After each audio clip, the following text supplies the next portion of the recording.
Hello everyone, Fanta here, and this is my review / impressions of the Destiny 2 beta. So, just to get this out in the beginning, I hated the original Destiny. Yes, I know that's a weirdly controversial statement considering most people either love or hate the game. And yes, I heard that the game got better later on and DLC fixes a lot of its problems, but I refuse to forgive this game for its original disappointing launch. With that out of the way, does the Destiny 2 beta do enough to prove that they took gamers' criticism and actually did anything about it? Well, yes and no.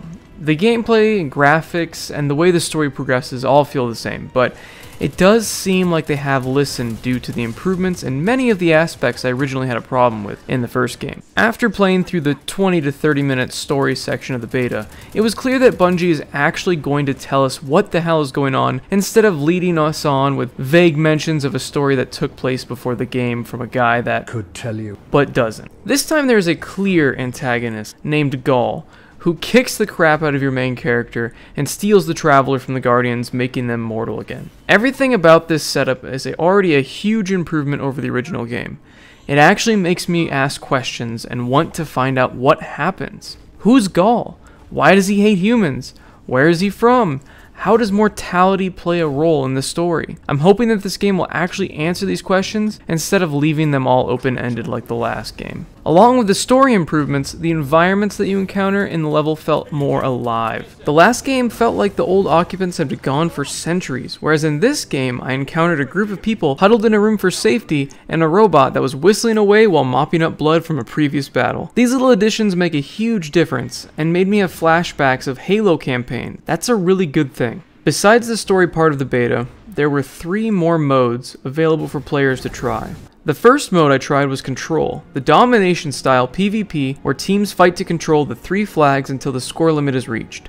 Lots of people don't like the fact that the multiplayer is only 4v4 now, but I really didn't notice a difference with one less player on each team. Combat was still fast and frantic, as players kept switching which flag they were attacking and which ones they were defending. Some things that I also noticed were that the time to kill felt a bit longer. Respawns were faster, and it takes longer to charge your ultimate ability. I really like all these new changes, and everyone felt like they were on an even playing field. The original Destiny had guns that were absolutely broken, and gear played too much of a role on how well other players did. I prefer first-person shooters that don't depend on how good a player's gear is, and instead focuses on pure skill. The other PvP mode I played was called Countdown. In this game type, one team has to plant a bomb, and the other has to defuse or defend the bomb sites until the time runs out. There are no respawns in this mode, so either team can win if they have eliminated the other team. I wasn't really a fan of this game type because it just felt so out of place. It's just not the game type for me. The last game type was a PvE strike mission called the Inverted Spire. Environments in this mission were pretty neat, and wow, was the boss at the end difficult. Modular Mind, the Prothean boss, has several different phases that change up his pattern.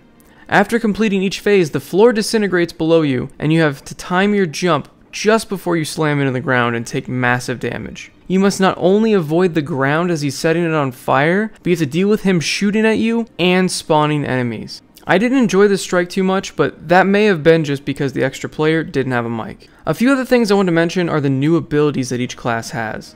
The Hunter has an electric bow staff called the Arc Strider that will one-shot enemies and send them high into the air, making you feel like you're playing Dynasty Warriors. Another new super ability that is reminiscent of Dynasty Warriors is the Warlock's Dawn Blade, a sword made of solar energy which once again just mops up enemy combatants that dare to get too close. The Titan's new super ability, the Sentinel, is a shield that you can block enemy fire with or bash them with it. This new ability immediately reminded me of Captain America, and that may just be worth picking the Titan class for. So, did this make up for the sense of disappointment that the original Destiny left me with?